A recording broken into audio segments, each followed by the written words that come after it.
Dan kita akan langsung bergabung ya untuk mengupdate terkini kasus rumah produksi film porno. Saya akan langsung bergabung dengan Kombes Polisi Ade Syafri Simanjuntak, Direktur Reserse Kriminal Khusus Polda Metro Jaya yang tadi sempat terputus. Selamat sore Pak Ade. Pak Ade, saya ulangi lagi ya karena tadi komunikasinya terputus. Dari 5 tersangka yang awalnya ditangkap dan juga ditahan, apakah akan ada penambahan lagi jumlah tersangka?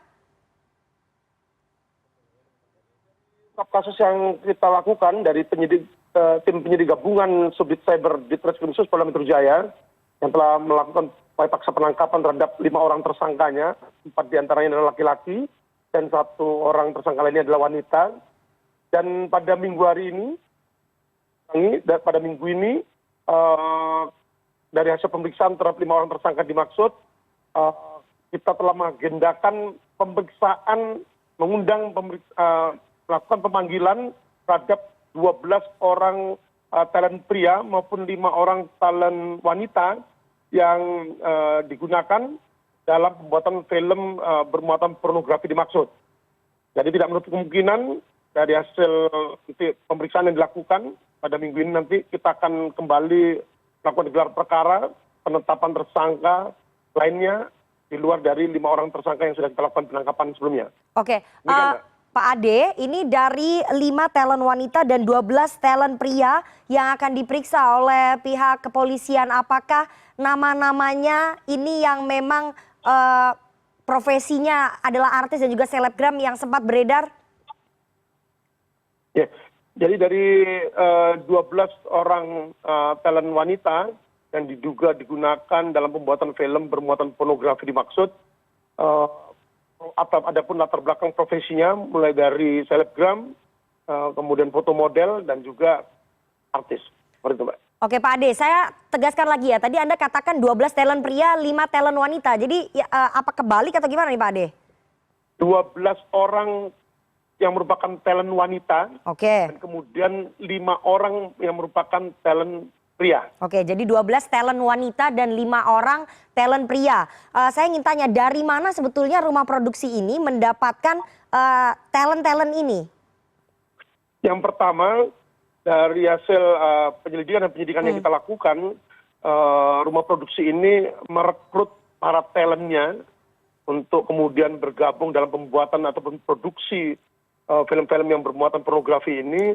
Yang pertama melalui jaringan dari para pelaku ini. Yang pertama. Yang kemudian yang kedua, mereka juga melakukan perekrutan lewat pantauan medsos seperti itu, Mbak.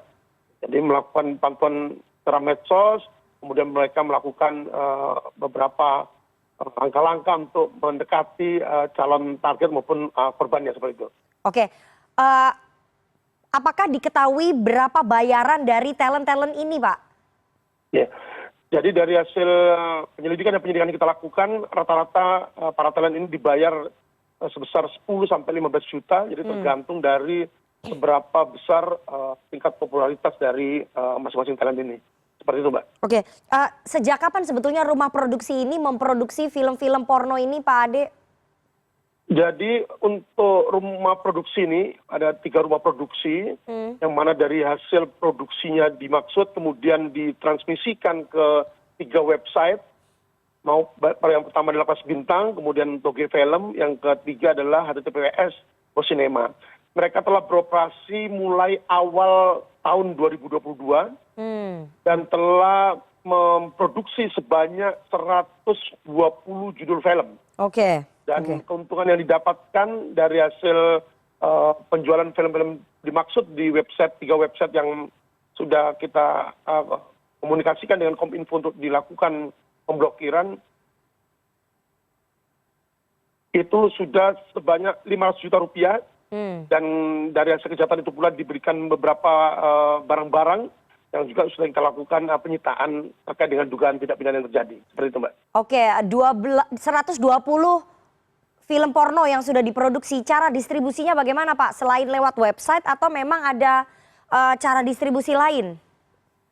Ya, jadi untuk mempromot film-film yang ditransmisikan ke 3 akun website dimaksud, itu pertama tersangka ini melakukan promosi lewat akun-akun media sosial seperti Oke. Instagram seperti itu, kemudian menampilkan trailernya, dan di situ nanti apabila ada customer yang ataupun calon pelanggan yang berminat, mereka akan diarahkan untuk masuk ke 3 website yang telah saya sebutkan di atas. Yang pertama adalah website Kelas Bintang, kemudian yang kedua website Toge Film, yang ketiga website Bosinema. Oke. Setelah memasuki login ke website dimaksud, kemudian nanti di sana akan diarahkan kepada calon pelanggannya ini untuk menekan pilihan berlangganan. Karena Oke. ini adalah merupakan situs streaming video Ya. berlangganan online. Kemudian nanti akan diarahkan untuk memilih paket berlangganan apa yang dipilih, seperti itu. Kemudian mengisi data, baru kemudian diarahkan untuk melakukan transfer rekening sejumlah biaya yang harus dibayarkan ketika memilih salah satu paket yang ditawarkan. Baru kemudian nanti calon pelanggannya ini akan diberikan username maupun password untuk bisa mengakses video-video porno yang ditransmisikan melalui 3 website dimaksud. Seperti itu, Mbak. Oke, Pak Ade, untuk bisa menikmati ataupun menonton film porno ini berapa biaya yang harus dikeluarkan para pelanggan itu tadi? Kalau tadi Anda katakan ada paket-paketnya ya Pak ya, variasinya berapa Pak paketnya? Betul, jadi paket-paket yang ditawarkan oleh 3 website ini, yang pertama adalah paket 1 hari, Oke. itu mereka harus membayar sebesar Rp50.000. Kemudian ada namanya paket 1 minggu, mereka akan dikenai biaya Rp150.000. Kemudian paket 1 bulan, mereka akan dikenakan biaya Rp250.000. Dan kemudian ada paket 1 tahun, Oke. mereka akan dikenakan biaya sebesar Rp500.000. Seperti itu, Mbak. Oke, Pak Ade, penikmat ataupun pelanggan dari film porno ini apakah memang masyarakat biasa atau bagaimana dari hasil penyelidikan polisi? Dari hampir semua segmen kalangan masyarakat, Mbak. Jadi hasil profiling yang kita lakukan itu sebanyak 10.000 viewers yang Oke. sudah bergabung dengan 3 website yang kita ungkap pada saat ini. Jadi 10.000 viewers itu hanya dari Indonesia saja atau mungkin dari penonton luar negeri juga ada Pak yang berlangganan? Umumnya dari Indonesia, tapi juga ada yang dari luar negeri. Oke, rumah produksi yang digerebek ini Pak, ataupun production house ini yang 3 tadi Anda katakan, apakah hanya memproduksi film porno atau ada program produksi lainnya? Hanya memproduksi film-film adegan dewasa yang bermuatan pornografi. Betul, Mbak. Oke, kita tunggu nanti hasil pemeriksaan ataupun pemanggilan kepada para talent-talent ini ya, yang jumlahnya 12 talent wanita dan juga 5 talent pria. Kita tunggu Pak perkembangan lanjutan penyidikan kasus produksi film porno ini. Terima kasih sekali kepada Direkkrimsus Polda Metro Jaya, Kombes Polisi Ade Safri Simanjuntak atas waktunya kepada CNN Indonesia Newsroom sore hari ini. Saya selalu Pak Ade. Terima kasih. Assalamualaikum. Waalaikumsalam.